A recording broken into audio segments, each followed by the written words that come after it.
Bonjour mes amis des chemins de l'intuition. Alors vous savez que la technique parfois est un peu bon, enfin il arrive des petits problèmes avec la technique et c'est ce qui est arrivé ce matin.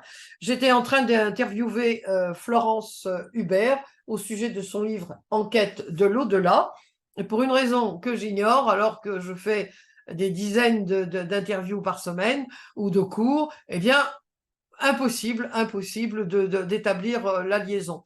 Ce qui fait qu'on a résolu d'aller sur Skype.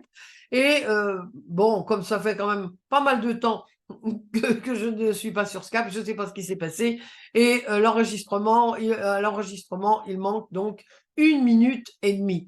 Et ce qui fait que bon, bah, ça commence un peu comme un cheveu sur la soupe. Donc, je vais vous dire ce qu'il y avait pendant 7 minutes et demie et ensuite nous écouterons Florence Hubert. Alors, je disais que j'étais très contente d'interviewer Florence Hubert dans son livre, donc, Enquête de l'au-delà et enquête, et non pas une enquête sur l'au-delà, parce que c'est un livre qui est vraiment, qui a été écrit enfin, avec beaucoup de cœur, avec beaucoup de véracité, d'authenticité. Vous savez que ce sont des qualités que j'apprécie énormément et qui parlent vraiment de l'invisible, de l'au-delà, de tout un tas de questions que nous nous posons ou dont nous entendons parler sur le karma, les anges, sur les guides, sur les passeurs d'âme, etc., etc. Et puis, bon, moi j'ai voulu. C'est un peu. Alors, j'étais un peu, comment dire, je ne suis pas en colère, mais ça m'énerve énormément de voir que maintenant tout le monde est médium, tout le monde se targue de parler comment dire, aux morts. Alors, certains, c'est vrai, hein, je ne suis pas en train de critiquer, d'autant que je crois vraiment dans l'invisible, etc., etc. Et puis l'au-delà, je crois à la vie après la vie. Mais le fait est que, voilà, ce livre est vraiment intéressant. Pourquoi? On va en parler plus longuement dans l'interview qui va suivre, parce que il y a tout un tas de choses dont on parle, on ne sait pas trop ce que c'est, les âmes sœurs, les âmes jumelles, je vous dis les guides, la magie noire, la magie blanche, etc., etc. Et dans un langage tout à fait à la portée de tout le monde, moi je dirais, là, elle dit la tête dans les étoiles, les pieds sur terre. Et c'est vraiment ce que j'ai particulièrement apprécié dans ce livre, c'est que Florence est la tête dans les étoiles. C'est une des médiums les plus célèbres de France. Si vous avez lu, bien sûr, le test de Stéphane Alix, c'est une des médiums qui sont intervenues, qu'il a fait intervenir dans son livre. Et elle parle, elle est concrète, elle dit des choses vraiment concrètes. Elle a les pieds sur terre, voilà, c'est ça. On part pas dans des élucubrations, voilà, c'est juste ça. Donc voilà, la minute et demie qui manquait de présentation, c'est celle-ci. Et il manquait aussi quelques secondes parce que je lui ai demandé donc qu'elle se présente, hein, et qu'elle me dise pourquoi elle avait écrit ce livre. Donc voilà. Alors elle s'est présentée en disant qu'elle était médium depuis à peu près 22 ans, enfin qu'elle se consacrait à la médiumnité depuis 22 ans. Dans ses précédents livres, elle a dit que pourquoi parce qu'elle a toujours été médium, évidemment. Elle n'acceptait pas et c'est suite à une EMI ou NDE que effectivement elle a comment dire se consacre maintenant uniquement à la médiumnité et bon à écrire et puis à aider les gens.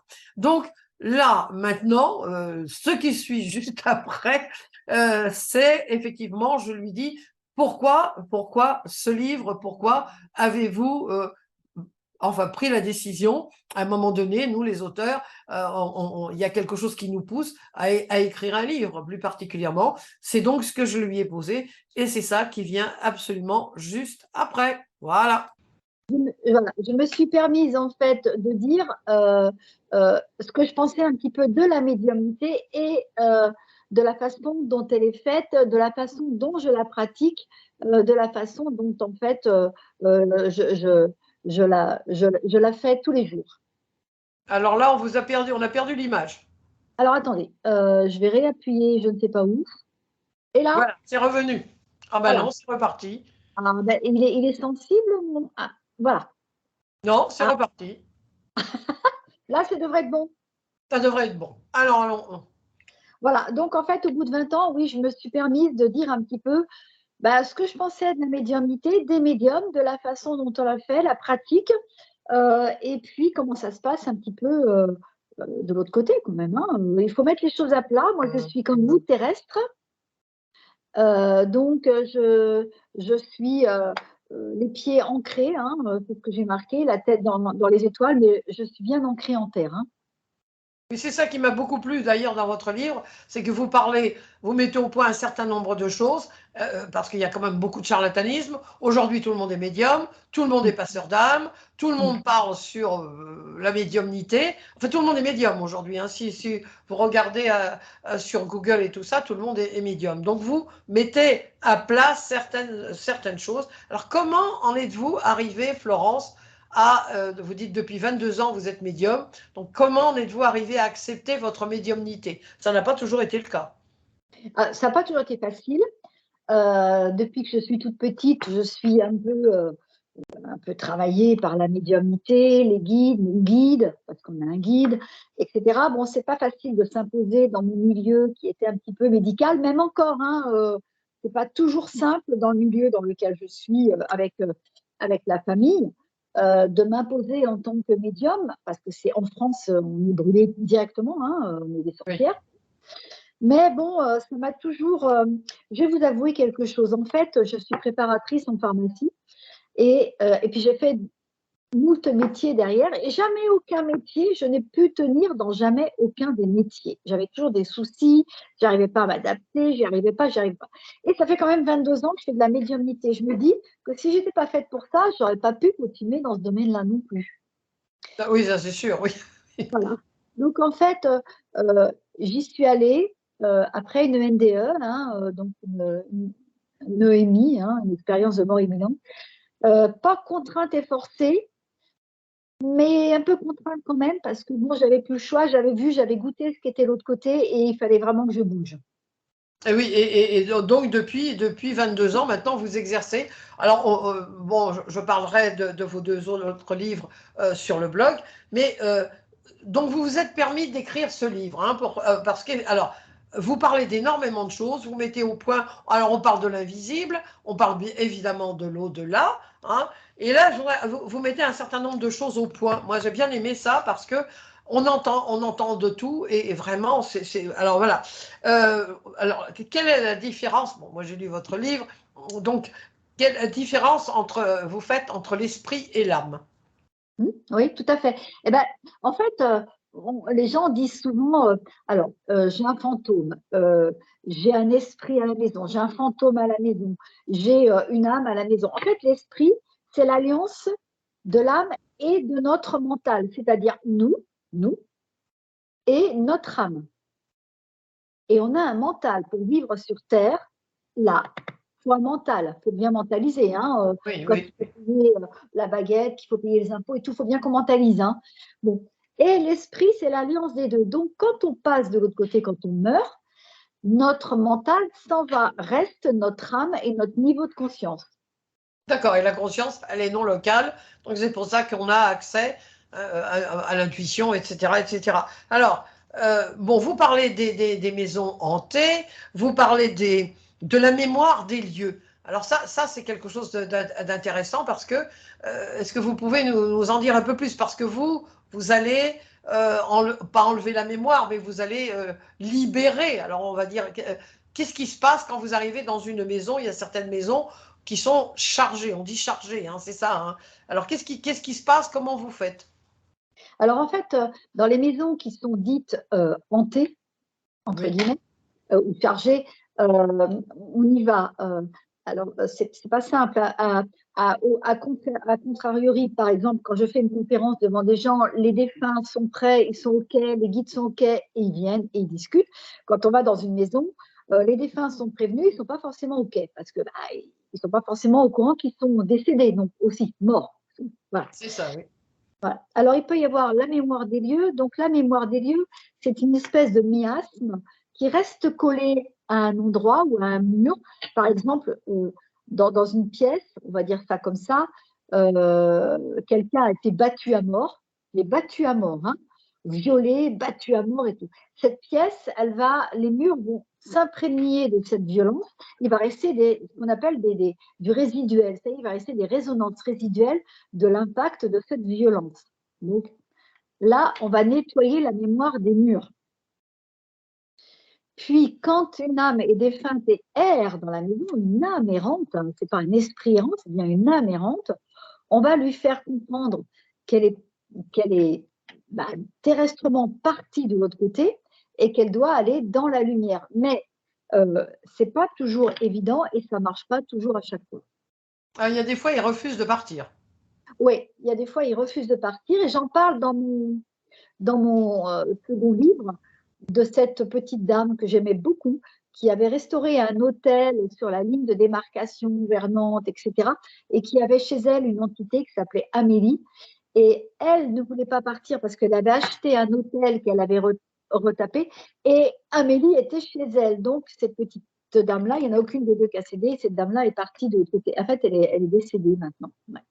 Ah bah dis donc. Alors, vous parlez, alors on va voir. Donc, alors il y a un sujet, moi, on parle beaucoup, beaucoup de magie blanche et que la magie blanche, c'est, voilà, la magie. Alors, j'aimerais que la magie blanche et la magie noire, bon, la magie noire, alors, la magie blanche, on a un peu la réputation, moi, non, mais c'est de la magie blanche, donc c'est positif, etc., etc. Alors, déjà, la magie blanche, c'est quoi? Alors, la magie blanche, c'est l'art et la manière peut-être de soigner les gens avec, vous savez, des plantes, des incantations, faire des petits sacs de plusieurs trucs qu'on met dans la poche pour guérir le… Voilà, c'est ça, la magie blanche, c'est l'art et la manière de pouvoir aider des gens. Mais c'est toujours bénéfique. Non, Voilà, c'est ça. Ce que j'ai. non, non. En fait, moi, je ne suis pas pro-magie. Hein, Oui, ça, d'ailleurs, oui. vous avez bien vu dans mon bouquin, quand on parle de magie, ça veut dire qu'on touche à des choses qui n'ont pas lieu d'être parfois. Si quelqu'un est malade et qu'il fait du magnétisme, allez, pour le magnétisme, l'énergie, etc., bon, oui. Mais à partir du moment où on crée quelque chose pour aider les gens, même si c'est dans de bonnes intentions, on touche quand même à une création de quelque chose. On touche quelque chose. On est en train de créer des herbes, un onguent, quelque chose. Ça veut dire qu'on est dans la création. Cette création, elle peut être bien faite, Sylviane. Il y a des gens qui font de la magie blanche et qui la font très bien. Mais il y a tellement de gens qui la font très mal qu'en fait, c'est un grand n'importe quoi après. Et oui, ils peuvent mettre leurs pensées sont peut-être pas tout au top, on va dire. Le niveau de conscience des gens qui font de la magie, déjà, hein, comment il Déjà. est? Hein, c'est ça, hein, combien ils sont payés, parce que voilà, il y a tout un contexte autour de cette foutue magie, que je dis moi, qu'elle soit blanche, qu'elle soit noire, qu'elle soit rouge, je vais dire, pardon, je vais vous dire, la magie, on n'y touche pas, point. Faut Alors, faire attention, oui. il peut y avoir des personnes très bien intentionnées qui font de la magie. J'en parle dans mon livre d'une que je Oui. connais, qui est super d'ailleurs, qui a fait de très belles choses. Parce que je ne critique pas la magie, je critique la façon dont elle est faite et par qui elle est faite. Oui, c'est ça. C'est là toute la différence. Alors là, je voudrais que vous nous parliez de quelle est la différence entre l'invocation et la prière. Parce que j'ai le sentiment que beaucoup de gens se trompent. On pense qu'on prie, mais en réalité, c'est pas ça. Alors, comment doit-on prier? Alors, la prière, vous voyez, c'est ce que je dis aux gens quand je fais mes journées sur la médiumnité, etc. La prière, c'est une intention. D'accord? Donc, cette intention, on n'est pas obligé d'aller à l'église pour la faire. On peut prier quelqu'un qui est décédé en lui disant: je t'aime, je pense à toi, j'espère que tu vas bien. C'est une intention. D'accord? Mhm. On la met dans l'au-delà pour que l'au-delà l'envoie à la personne. Bon. L'invocation, alors je n'aime pas l'invocation, je n'aime pas ce terme-là, vous l'avez bien compris aussi. Bon, l'invocation, c'est, par exemple, je vais vous donner une dame qui parlait à sa maman, donc elle lui faisait des prières. Alors, c'est pas le Je vous salue Marie ou le Notre Père, elle lui faisait des prières, voilà, maman, j'espère que tu vas bien, voilà, maman, maman, maman, maman, maman, dis-moi que tu vas bien, dis-moi que tu vas bien, fais-moi un signe, maman, maman, je t'aime, je t'aime. Là, on invoque. Oui. Quand c'est répétitif comme ça, on invoque, hein. Voilà. Une prière, c'est une intention que l'on envoie. Une invocation, c'est quand on répète sans arrêt la même chose. D'accord. Alors, comment bien prier alors? Alors là, je vais être un peu dure avec l'Église catholique, hein, mais c'est pas grave, je suis catholique quand même. Ben moi, ce que j'ai fait chez moi, voilà, j'ai fait un petit autel, d'accord. J'ai pas mis de photo de défunt parce que je trouve que c'est bon. Par contre, j'ai mis des petites bougies, hein, non, j'ai un petit Bouddha, etc. Je mets une petite, j'allume ma petite bougie tous les soirs et je leur dis, voilà, moi je vous aime, je vous envoie de la lumière, je vous aime, vous êtes tous mes amours, vous êtes mes amours et je vous aime. Voilà, donnez-moi des petits signes quand vous voulez. Oui, c'est ça, on leur laisse le libre arbitre aussi. Puis Et voilà. d'autant que, alors c'est ça, euh, parfois, moi j'entends des choses aussi comme ça, quand on va voir un médium, un vrai, enfin, ou une vraie médium, les personnes parfois, bon, moi on m'a déjà écrit, on m'a envoyé des mails, ah oui, je suis allé voir un tel ou une telle et tout ça, et ils n'ont pas parlé. Moi, je voulais qu'ils me parlent de mon mari qui était décédé ou de ma fille et tout ça. Et ils m'ont, non, c'est quelqu'un d'autre qui est venu. Alors évidemment, ce n'est pas, on n'appuie pas sur un bouton pour la médiumnité, c'est pas comme ça. Ça se passe pas comme ça. Alors, Voilà. Bon, alors moi, il y a plusieurs choses dans la médiumnité. Quand c'est un vrai, quand on prend rendez-vous avec un médium, c'est un rendez-vous avec le médium, mais c'est un rendez-vous avec le défunt. Vous voyez, donc ça, déjà, tout doit coller, hein. Quand le rendez-vous s'annule une fois, deux fois, bon, moi je me dis qu'il bon, y a peut-être un problème. Bon. Ensuite, moi je n'invoque pas. Donc, viens, viens, viens, viens. Je ne fais pas de spiritisme, hein. Donc, en fait, la personne, elle a pris rendez-vous avec moi et le défunt a pris rendez-vous avec moi. Donc, c'est une jonction des trois pour que ce soit une interaction. Bon. Après, la personne, si elle ne vient pas et que c'est quelqu'un d'autre qui vient, nous, on n'y peut rien, hein. bah oui, bien sûr. Mais il faut que la personne qui soit devant nous accepte que quelqu'un d'autre arrive. C'est compliqué, ça aussi, hein. Donc voilà. Et après, cette personne, quand elle vient, avec moi en tout cas, le décédé, quand il vient, me raconte toujours son départ. C'est-à-dire, voilà, j'ai été malade, j'ai eu un accident, j'ai souffert, je suis partie tel jour, je suis partie à telle heure. Bon, parce qu'il y a un jour une médium qui m'a dit ah, mais moi, je raconte plus leur départ, je suis passée à autre chose. Ben oui, mais c'est facile, ça aussi. Parce qu'après, il suffit de dire aux gens ah, mais il va bien, il vous embrasse, il est bien passé de l'autre côté, il est libéré de tout. Et puis voilà, c'est fait.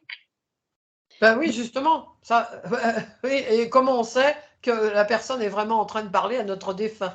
Ben alors voilà, il faut tous ces détails. Moi j'ai demandé à mon guide, et c'est pas parce que je suis passée à autre chose. Moi, vraiment, je demande le départ.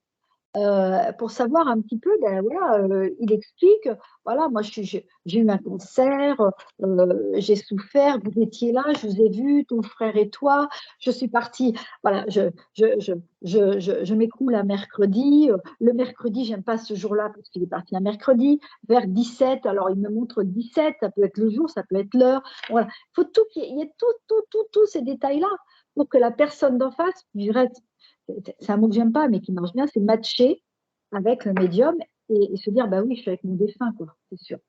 Ben c'est ça, justement. Comment, ça amène ma question, comment reconnaître quelqu'un qui est vraiment en liaison avec notre défunt? Comment avoir, enfin, parce que je vous dis maintenant, on entend parler, tout le monde est médium. Alors, comment quelqu'un, bon, évidemment, quand on est dans la douleur, quand on perd bah, un père, une mère, des enfants, un mari, peu importe, on se raccroche aux branchettes, comme je dis, on se raccroche un peu tout. Alors, comment, moi j'ai entendu il y a peu de temps Stéphane Alix qui disait, vous allez voir un médium, vous ne dites rien, c'est juste oui, non, oui, non. Alors, comment peut-on faire la différence entre un bon médium? Alors, vous venez de dire, vous donnez des informations et tout ça, mais on ne sait pas comment peut-on savoir qui est un bon médium. C'est-à-dire quelqu'un qui parle vraiment avec les défunts et qui ne nous raconte pas de salade. Bon, alors Stéphane Alix, il est dur, hein, ça on le sait, qu'il est dur. Stéphane, tu es très dur. Bon. Et en fait, euh, oui, voilà, vous venez avec votre défunt, moi je prends la photo. Alors je demande en particulier une photo que je ne demande pas en conférence parce qu'il y a trop de monde, mais en particulier, ça m'évite d'aller chercher autour de la personne avec qui elle veut discuter. Bon, voilà. Donc j'ai la photo et après la personne, elle me dit, vous voulez que je vous explique? Et là, c'est vrai que moi je dis non, non. je parle et après, vous pouvez aussi m'aider quand je vous dirai. Mais non, au début, le défunt arrive, m'explique son départ, une saison, un jour, une heure. Il me dit de quoi il est parti, comment il a vécu le départ et le message qu'il transmet. Puis après, les gens, je leur dis voilà, maintenant, si vous avez des questions, vous pouvez y aller. Mais il y a tout un laps de temps où je préfère. Donc, des fois, je leur dis Sylviane, c'est vrai, je leur dis taisez-vous, sincèrement, taisez-vous. Parce que les gens ont envie de parler. Hein. Oui, Je oui. leur dis laissez-le parler, laissez-le s'exprimer. Parfois, c'est un monsieur qui n'a pas pu s'exprimer parce que sa femme était tellement autoritaire que le pauvre papy, parce que j'en ai eu un comme ça, il ne pouvait pas dire quoi que ce soit. Et j'ai dit laissez-le parler, il a besoin de parler. Voilà. Puis après, à un moment donné, bien sûr, je leur dis si vous avez des questions, moyennant le fait que ce ne soient pas les résultats du loto, eh ben, allez-y, posez-moi des questions. Oui, donc après, vous posez les questions, bien sûr, voilà. Donc, pour qu'on soit absolument certain que nous avons affaire à une ou un bon médium, bah, c'est justement, c'est le bouche à oreille aussi. C'est savoir, c'est ça, hein, parce qu'on ne sait pas, nous, finalement. Bah, non, alors il y a le bouche à oreille, alors bon, il y a les réseaux sociaux, maintenant, il y a Oui. que les réseaux sociaux. Moi, j'y suis de moins en moins sur les réseaux sociaux. J'y suis parce qu'il y a le bouquin, il y a tout ça. Et après, la télé, je ne veux plus, tout ça, je ne veux plus parce que euh, je pense que vous avez raison, c'est le bouche à oreille le plus important en fait. Hein. C'est pas de montrer sur les réseaux sociaux nos vidéos, ce qu'on reçoit, ce qu'on canalise et tout. C'est surtout le bouche à oreille, oui, effectivement. Si les gens sont contents, moi c'est ce que je dis toujours par rapport à moi, même par rapport à nos livres et tout ça, quand les gens sont contents, bah, ils en parlent et c'est comme ça que ça se fait. C'est la meilleure. Alors c'est peut-être un peu plus lent, mais effectivement, après ça marche. Alors il y a un sujet que j'aimerais bien aborder avec vous, c'est les guides. Alors là, on entend parler, je parle à mon guide, vous faites ci, vous faites ça, enfin bon, bref. Moi, ça m'énerve, ça m'énerve. Vous savez, alors bon, j'ai l'impression d'être une râleuse, bon, bonne française qui se respecte. Je suis râleuse, mais bon, faut arrêter de raconter n'importe quoi. Hein. Donc là, par exemple, alors il y a une différence. Donc il y a les guides. Alors les guides ne se prêtent pas parce qu'il y a des personnes qui peuvent penser que, alors là, vous en parlez dans votre livre, mais on a un seul guide, ce n'est pas notre ange gardien pour les personnes qui, bon, on croit, qui sont catholiques, chrétiennes, enfin bon, on va dire. Puis il y a le guide familial, c'est ça. Hein. Alors, quelle est la différence entre tout ce monde-là? Ah ben oui, ça fait du monde. Hein. Donc, on a un guide spirituel. Hein. Ce guide spirituel, on l'a connu dans une vie antérieure à 99,9%. Bon. Vous ne l'avez pas connu dans cette vie terrestre. D'accord? C'est ça, oui, c'est ça. C'est important, oui, de le souligner. L'essence de ce guide, il est masculin ou féminin. C'est une essence, il n'y a pas de sexe de l'autre côté. Bon. Moi, le mien est masculin. Après, ces guides, ils ont un nom, un prénom. Alors, le prénom du guide, c'est cadeau. Alors, c'est le but aussi des journées que je fais sur la médiumnité, quand on passe beaucoup de temps l'après-midi, on cherche le guide, l'essence du guide, le prénom du guide, et on ne l'a pas toujours. Parce qu'au début, quand j'ai commencé, je me faisais un grand plaisir de donner le prénom du guide à tout le monde. Mais non, ça ne se passe pas comme ça, c'est cadeau. Alors, le prénom du guide, on ne l'a pas non plus en ouvrant un bouquin, et voilà, non, c'est cadeau. Alors, les prénoms de guide, ils peuvent être complètement, ça peut être, vous voyez, j'ai eu le prénom d'un guide, c'est Aurore boréale, un autre guide, c'est Aigle doré, un autre guide, c'est Marcel, un autre, c'est David, un autre, c'est Jeanne. Enfin, les prénoms de guide sont en résonance avec la personne terrestre. Voilà. Donc, quand la personne a le prénom du guide, ça doit vraiment vibrer de partout. Hein. Et puis, vous avez l'ange gardien, c'est par rapport à la date de naissance. Donc ça, il faut aller voir. Les anges gardiens sont régis par des archanges. Il y a donc 72 anges gardiens. Il y a 9 archanges qui régissent chacun 8 anges gardiens, mais ça, et puis ils ont des vertus. Sur ces 72 anges gardiens, il y en a 22 guérisseurs. On se rapproche un petit peu du tarot de Marseille, vous voyez, hein, avec 72 âmes et 22 âmes majeures. Puis, vous avez les guides familiaux. Votre grand-père, votre grand-mère, votre mari, votre frère, votre enfant. Ce sont des guides familiaux. Alors, le rôle du guide spirituel est de driver notre vie, de nous mettre à chaque fois, nous remettre dans notre chemin de vie et nous faire accepter notre mission de vie. Le rôle des guides familiaux est de nous donner des signes comme quoi ils sont là et ils nous aident. Mais ce n'est pas le guide familial qui va vous placer votre mari sur votre chemin, d'accord? Le guide familial. Lui, le guide familial, vous allez lui dire, bah, s'il te plaît, moi j'ai perdu mon frère adoré, voilà. Eh bien, moi, je lui dis, s'il te plaît, Didier, voilà, quoi, donne-moi un signe comme quoi tu me soutiens, tu es là, tu m'aides, tu m'aimes. Voilà, ça, c'est le rôle des guides familiaux. Et D'accord? les anges gardiens, alors? Les anges gardiens, ils ont des vertus. Ce sont, par exemple, l'ange gardien d'une date de naissance. Bah, tiens, je vais vous montrer la planche que j'aime beaucoup, d'accord? Que j'emmène partout. Bah, évidemment, je ne vais pas la retrouver. Ah, si, elle est là. Voilà. Alors, cette planche-là, que l'on peut avoir dans les librairies ésotériques ou sur Internet, voilà, elle regroupe tous les anges Tous gardiens. les anges. Voilà. Et par exemple, la personne qui est née le 28 juillet, eh ben, son ange gardien, c'est A-A-I-A. Alors, A-A-I-A, I-A féminin, ça serait A-A-L-E-L, l'essence est masculine. Et A-A-I-A, elle a comme vertu, elle est pour la lumière, l'écho juste et pour la richesse du cœur, hein, bien évidemment. Donc ça, il suffit d'aller se référer pour ça, d'accord? D'accord. Donc, c'est trois choses différentes. Et il y a les guides animaliers. Ah ben voilà, c'est ça, justement. Voilà. Alors, le guide animalier. Oui. Alors, c'est quoi les guides animaliers? C'est les animaux qu'on a perdus. Ah oui, Alors, ça, donc c'est familial. Là, ça serait plutôt un guide familial animalier. un guide animalier, voilà, c'est ça. Alors, les animaux qu'on a perdus, chat, chien, la dernière fois j'étais à Bordeaux, j'ai eu un petit cochon, voilà. Pas tous ces animaux, parce que dans animal, il y a anima, et anima en latin, ça veut dire âme. Donc tous ces animaux peuvent nous attendre de l'autre côté. Donc, alors, vous dites ils ne se réincarnent pas, on va parler de réincarnation et de karma, mais donc les animaux, ils nous attendent. C'est-à-dire que quand on passe de l'autre côté, on va retrouver nos animaux, nos chats, nos chiens, nos petits cochons, donc éventuellement. Hein. Et ces animaux-là, souvent en médiumnité, ils peuvent passer en même temps que le défunt. Par exemple, votre grand-mère avait un chat tigré qu'elle appelait Mistigri, je dis n'importe quoi. Eh bien, Mistigri peut passer avec le médium. Donc, le médium, il n'est pas forcément obligé de trouver le prénom. Il dit, tiens, c'est bizarre, votre grand-mère, elle a un chat tout tigré dans les bras.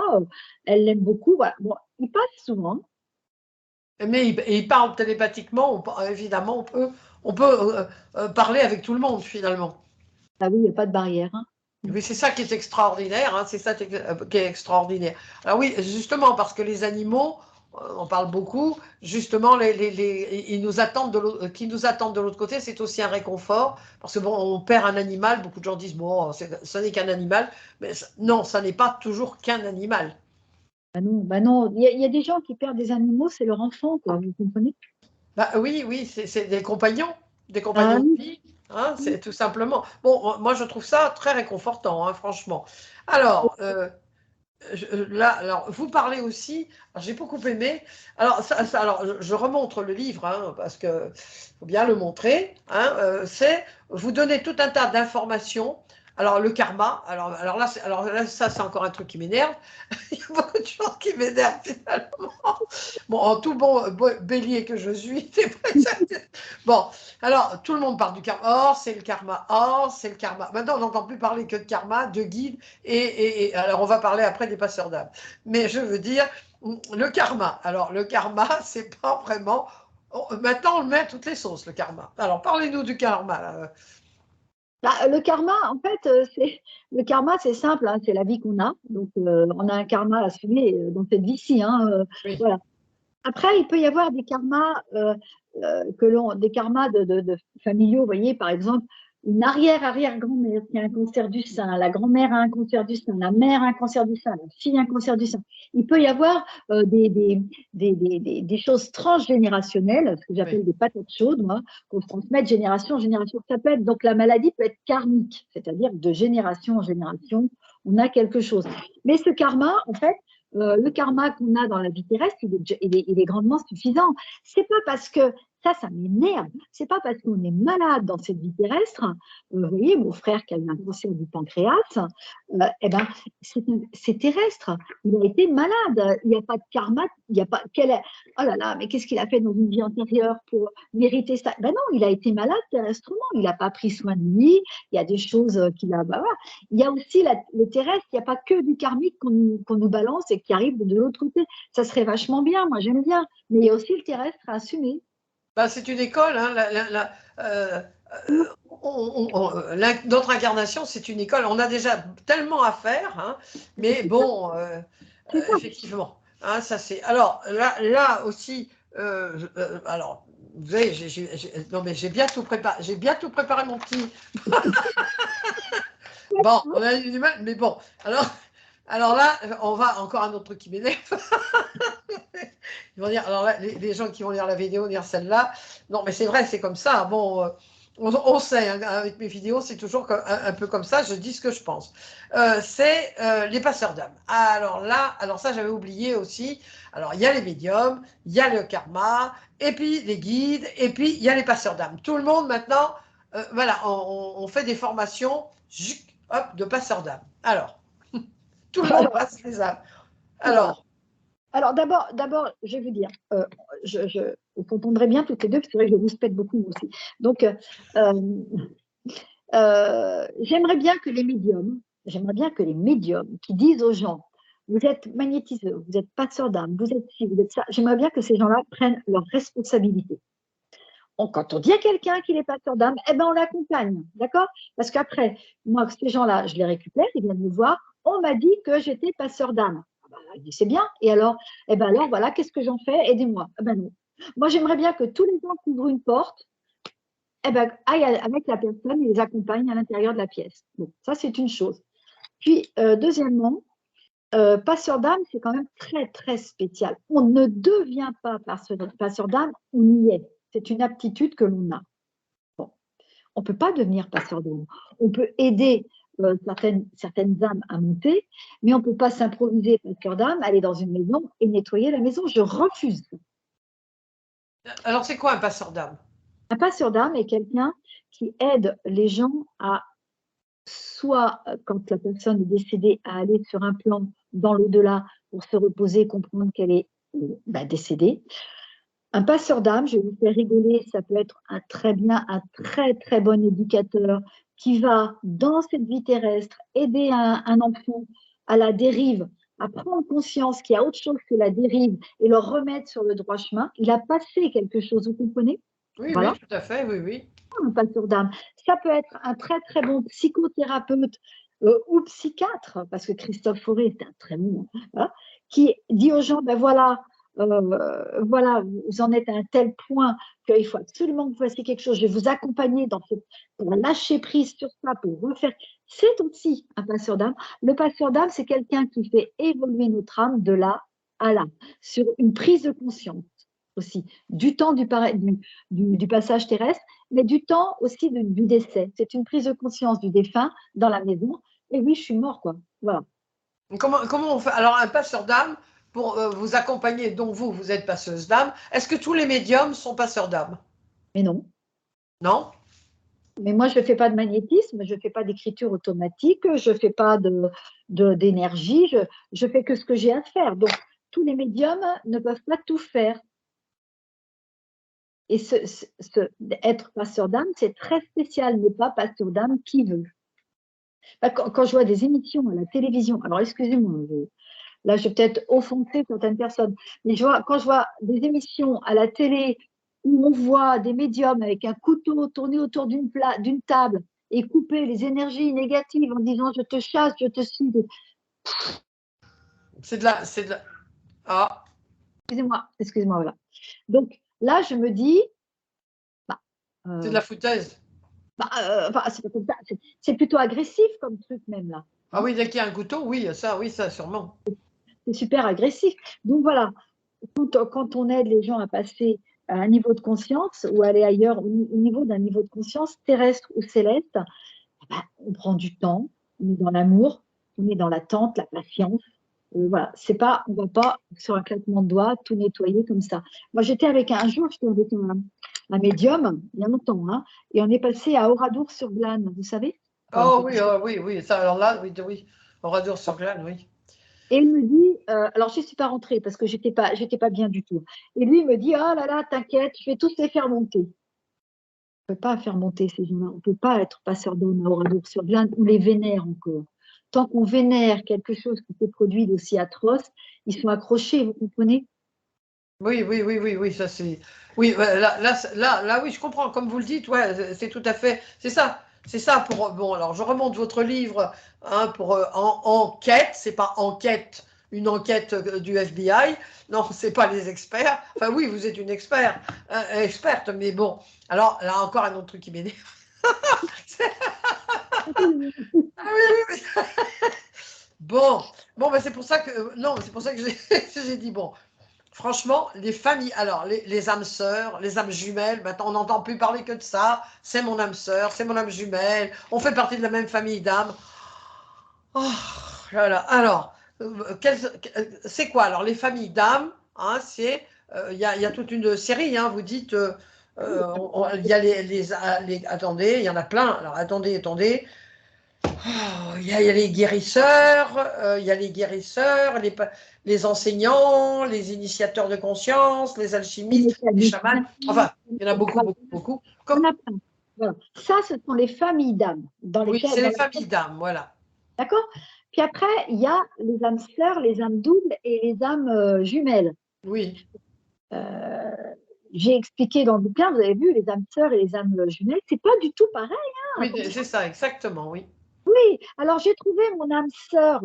C'est mon âme sœur, j'ai trouvé mon âme sœur. Mais les gars, lisez, renseignez-vous, une âme sœur, c'est compliqué de vivre avec une âme sœur. Très, très compliqué. C'est un alter ego, hein, une âme sœur. C'est un petit peu, euh, comment dirais-je, comme je prends souvent cet exemple de, comment elle s'appelait cette chanteuse, Edith Piaf et Marcel Cerdan, vous voyez? Oui. C'était des alter ego. Donc, bon, c'est compliqué, hein, la vie avec une âme sœur. Voilà. Donc, renseignez-vous bien, l'âme sœur et l'âme jumelle, ce n'est pas du tout les mêmes catégories d'âmes. Par contre, il y a tout un panel d'âmes dans laquelle on peut être mécanicien, mécanicien réparateur, guerrier, guerrier guérisseur, voilà, enseignant, alchimiste fait. Et on peut faire partie de ces familles d'âmes-là. Mais quand on rencontre quelqu'un et qu'on est bien avec quelqu'un, quelle est la source de l'âme? C'est là où il faut aller chercher. Est-ce que c'est une âme jumelle? Est-ce que c'est une âme double? Est-ce que c'est une âme sœur? Voilà. Oui, donc là, vous expliquez bien. Alors, vous parlez aussi, parce que j'adore ça, moi j'adore l'Islande, et vous parlez des élémentaux, hein, donc les elfes, et ce qui est extraordinaire, et ça j'en avais déjà entendu parler, moi pour mes 80 ans, je crois que je vais aller en Islande.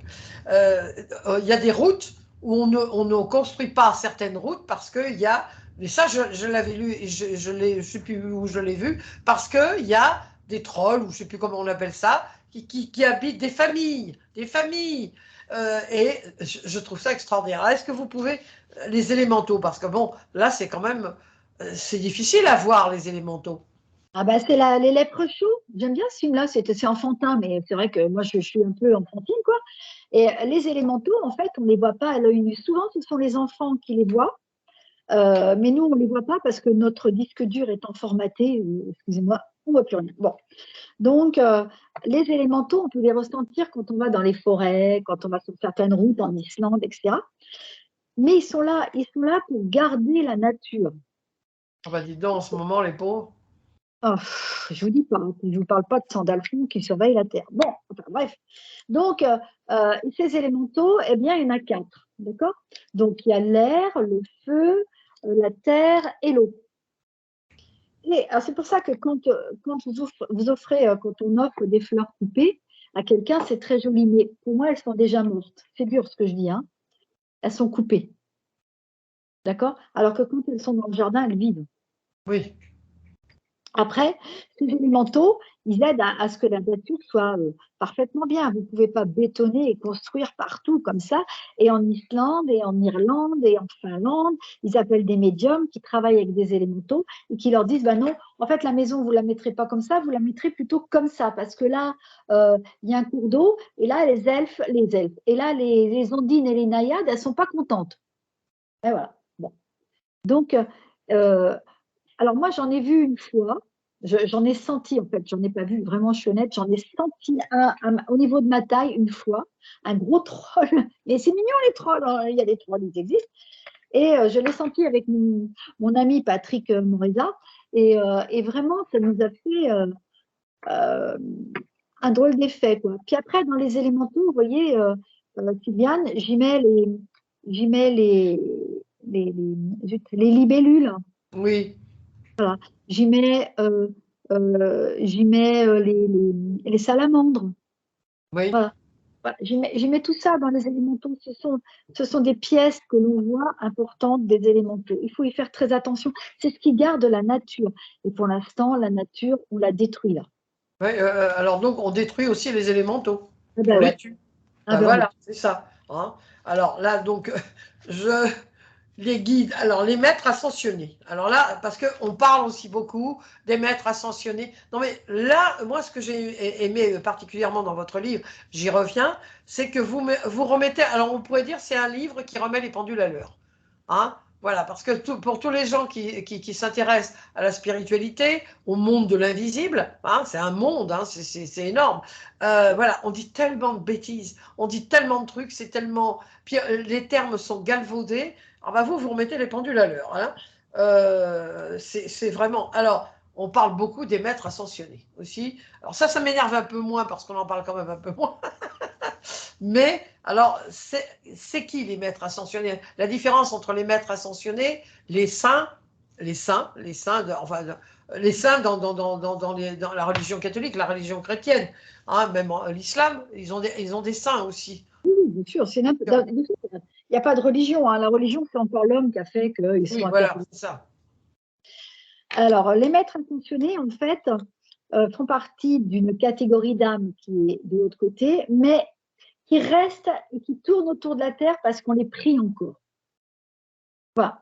Donc, dans toutes les religions, vous avez des maîtres ascensionnés, canonisés, béatifiés ou rien du tout, hein, qui sont là et que l'on prie et qui viennent nous aider, tels, je vais vous dire qui, voilà, on prie encore l'abbé Pierre, on prie encore Padre Bouddha, Pio? Padre Pio, voilà, on prie encore Jésus, Marie, bon voilà. Donc, ce sont des esprits incarnés, donc des âmes, mais eux ont décidé de rester sur une sphère près de la Terre parce qu'on les prie et ils viennent nous aider. Ils viennent nous aider, c'est ça. Bon, bah écoutez, évidemment, alors vous savez, regardez, hein, non mais vous voyez que j'ai. Ah non, moi quand je lis. Alors, on va Et bien, terminer sur quelque chose de très important. Pour moi, c'est vous parlez beaucoup du pardon. Alors là, c'est pareil, hein, on en parle un peu, pardonner, pardonner, pardonner. Hein, et vous dites à un moment donné, le pardon sur Terre n'est pas obligatoire, mais c'est préférable. Et j'ai bien aimé, hein, vous voyez, je l'ai même mis en vert. Quand on part, il vaut mieux voyager léger. J'ai bien aimé l'expression. Il faut, voilà, on voyage léger. Voilà. Alors, le pardon, on va finir là-dessus parce que c'est quelque chose bon, en ce moment, avec tout ce qui se passe sur cette malheureuse terre, voilà, on en est où du pardon? Faut-il pardonner à tout va? alors moi, j'ai eu un poème de mon guide, vous avez lu, hein, c'est Oui, magnifique. Voilà. Bon, le pardon, moi, je suis pas dans le pardon obligatoire avant de partir, ça vous l'avez bien compris. Voilà, moi, c'est ce que j'ai dit à mon frère et c'est ce que je conseille à tout le monde. D'abord, il faut se pardonner à soi, de ne d'abord. pas pouvoir pardonner aux autres. Bon, ça, voilà, moi, je suis plutôt là-dedans.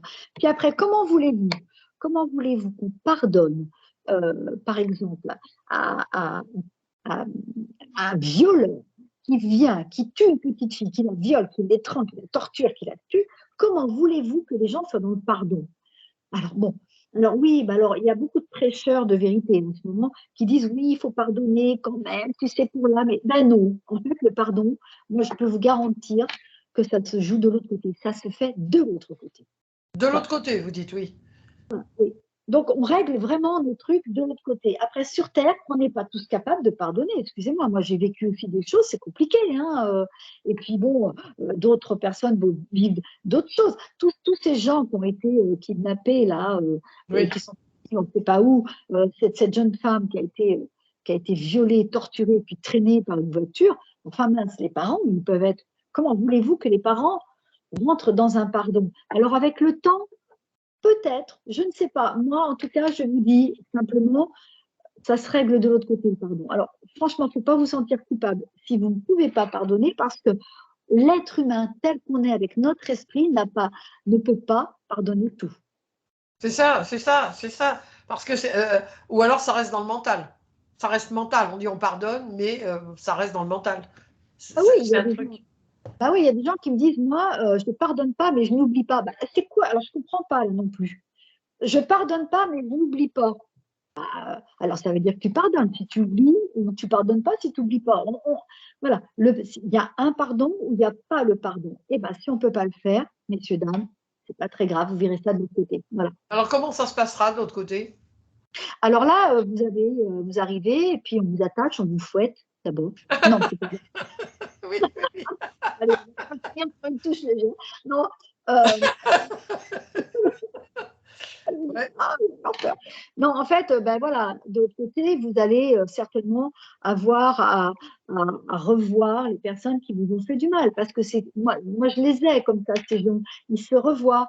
Alors, ils me disent souvent, on a raccroché les wagons, c'est leur expression. Ah, tiens, j'ai revu ta mère, ou tiens, j'ai revu ma sœur, et je vois les gens devant moi. Oh, et non, non, non, je dis, vous inquiétez pas, ça se passe bien, ils ont raccroché les wagons, ils se sont revus, ils se sont parlé, tout va bien. Ah oui, parce que sur Terre, c'est. Ah ben oui, mais non, mais vous inquiétez pas. Voilà, ça se passe comme ça. Ça se passe. Alors moi, juste pour terminer sur une note vraiment drôle, j'ai trouvé que vous dites, alors vous ne dites pas je suis en contact avec avec l'autre là, vous dites quand je les ai dans mon tuyau. Ah oui, alors la première fois j'ai dit mon tuyau, ils se sont trompés dans le bouquin. Ouais, et Daniel a mal fait son boulot. Ben non, non, non, c'était bien dans le tuyau. Ah oui, quand j'ai commencé, bah ça c'est quand j'ai commencé il y a 20 ans, en fait, plus de 20 ans, quoi, je disais le canal, voilà, il passait dans le Oui, canal. Ah, et puis, je me suis dit canal, tout le monde entend le canal, et là, à ce moment-là, mon guide est venu, il m'a dit, t'as qu'à dire tuyau, c'est très drôle le tuyau. Et oui, voilà, ça fait plus de 20 ans, enfin, ça fait 20 ans que j'utilise le tuyau. C'est une expression propre à moi. Bon, mais vous savez, puis à la fois, ça décontracte tout le monde parce que c'est compliqué hein, de faire de la médiumnité. C'est des fois très. Quand ils ont perdu un enfant, quand ils oui. ont. Voilà. Bon, quand je dis je l'ai dans le tuyau, bah, le tuyau, ça a l'art et la manière aussi de Oui, décontracter. oui, voilà, ça ouvre, forcément, on a envie de. Moi, je vous ai dit, la première fois, j'ai dit, mais dans le tuyau, mais ils se sont trompés, il y a quelque chose qui va. Bon, mais écoutez, Florence, je vous remercie infiniment. Quel C'est moi. conseil, quel conseil vous pourriez, pour terminer, sur une chose positive, hein, parce que malheureusement, on ouvre la télévision, d'ailleurs, mieux vaut ne pas l'ouvrir, c'est préférable, mais vous dites la tête dans les étoiles et les pieds sur la terre et toujours dans la lumière. Alors, quel conseil pouvez-vous donner aux personnes qui, malheureusement, viennent de perdre quelqu'un? Et alors évidemment, moi je leur conseille le livre, ou vous deux précédents livres, mais quels conseils vous pourriez donner pour, ben voilà, pour aller vers la bonne personne, la bonne. Alors là, ça fait très judéo-chrétien, pour la personne qui vraiment ben, va vous guider, va vous permettre de.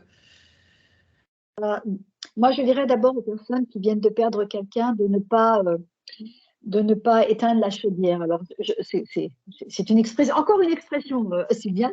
La chaudière, pour moi, c'est le plexus solaire, d'accord? Donc, s'il vous plaît, n'éteignez jamais la flamme que vous avez dans le plexus solaire, celle qui fait rayonner vos yeux, puisque les yeux, c'est le miroir de l'âme.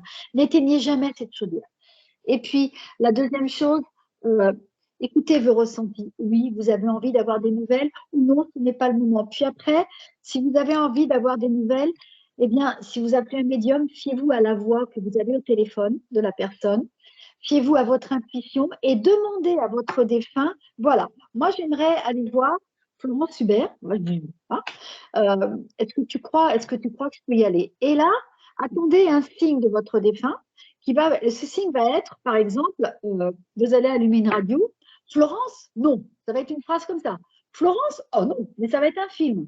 Et ben là, venez pas me voir. ça veut dire Florence au nom, ça veut dire que je ne suis pas la bonne médium pour la personne que vous avez perdue. Et puis, si vous avez un autre signe, allons tous à Florence, en Italie. Voilà, voilà c'est ça en fait qu'il faut faire. Demandez à votre défunt qui vous envoie, par l'intermédiaire de votre guide, mais demandez à votre défunt qui vous envoie un petit signe, comme quoi c'est OK, avec quel médium, si vous pouvez le faire, etc. Écoutez bien, bien, bien votre intuition, c'est pour ça que la chaudière, ne l'éteignez jamais. Alors, on n'éteint jamais la chaudière, et puis après, on va voir Florence Hubert pour qu'elle nous parle de ce qu'elle reçoit dans le tuyau. Mais écoutez, Florence, je vous remercie infiniment. Oui, Ça a été un peu dur, hein, mais vous voyez, finalement, on a réussi. C'est pas par Zoom, c'est par Skype, mais voilà, c'est. j'embrasse le Portugal, vraiment. Moi, je suis au Portugal, mais ça va sortir en France. Ah, bah, j'embrasse tous les Français aussi, j'embrasse tout le monde. On embrasse tout le monde. On Allez, embrasse tout le monde. Voilà. voilà, merci beaucoup. Alors attendez, je vais arrêter l'enregistrement. Voilà, je vous dis à très très bientôt.